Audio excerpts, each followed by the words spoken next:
भारतात सुपरिचित गुणवंत बाबाची लाखनवाडी येथे दर महिन्याला पौर्णिमेला यात्रा भरते। बुधवार दिनांक 12 फेब्रुवारी 2025ला माघ पौर्णिमेस हजारो भाविक भक्तांच्या गुणवंत बाबाच्या समाधी दर्शनासाठी गर्दी उसळली।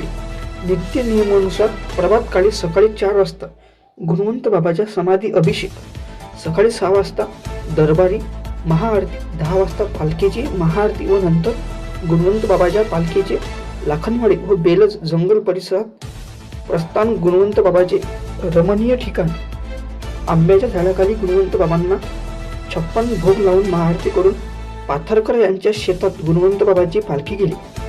पाथरकर परिवाराकडून गुणवंत बाबा यांच्या पालखीचे जंगी स्वागत करण्यात आले। पूजा करून महाआरती करून महाप्रसाद वाटप करण्यात आला। अशा प्रकारे माघ पौर्णिमेला गुणवंत बाबा यांच्या पालखी सोहळा संपन्न झाला। जाहीर आवाहन: शिमग्यांची पौर्णिमेला गुणवंत बाबा यांचा प्रगट दिनानिमित्त श्री संत गुणवंत महाराज सेवाश्रम लाखनवाडी येथे काल्याचे कीर्तन व महाप्रसादाचे आयोजन केले आहे। तरी सर्व भारत देशातील गुणवंत बाबाच्या भावी भक्तांना जाहीर आवाहन करण्यात येत आहे की आपण श्री गुणवंत महाराज सेवाश्रम लाखनवाडी येथे आपली देणगी स्वरूपात सरळ हाताने सहकार्य करावे। अध्यक्ष श्री दिलीप रामरावजी अकोलकर, सचिव श्री सुभाष पुंडलिकराव राऊत, सर्व कार्यकारी व्यवस्थापकीय सदस्य मंडळ श्री संत गुणवंत महाराज सेवाश्रम लाखनवाडी।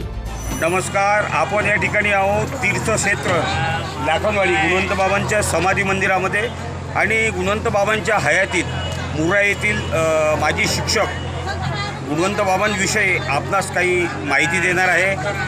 माघ पौर्णिमेच्या पवित्र पर्वावर या ठिकाणी गुणवंत बाबांची पौर्णिमेची यात्रा आहे। दर पौर्णिमेला या ठिकाणी यात्रा असते। आपण माजी शिक्षक खंडारे सर, मुरादेवी, अंजनगाव सुर्जी तालुका, जिल्हा अमरावती हे बाबांच्या हयातीमध्ये सोबत राहिले यांच्या काही गुणवंत बाबाविषयी प्रतिक्रिया घेऊ।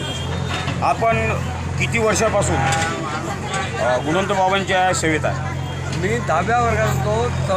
म्हणजे 1974 पासून मी प्रत्यक्षात गुणवंत महाराजांना पाहिलं आहे आणि प्रत्यक्षात मी गुणवंत बाबाच्या सहवासात राहिलेलो आहो आणि त्यांचे शब्द, त्यांचं जे काही हालचाल, त्यांची जे कर्तृत्व, त्यांचं जे चरित्र हे संपूर्ण बरंचसं मला माहीत आहे। ऐकण्यात आहे, सांगी ऐकण्यात आहे की गुणवंत बाबांनी कोणी भक्त आल्यानंतर बा तुझ्याच पाशी आहे भाऊ, तू कायले आला इथं, असे बाबाजी म्हणायचे। बरोबर आहे। म्हणजे गुणवंत बाबांचा अप्रत्यक्ष भक्तांना संदेश होता की तुम्ही स्वयंप्रकाशित व्हा।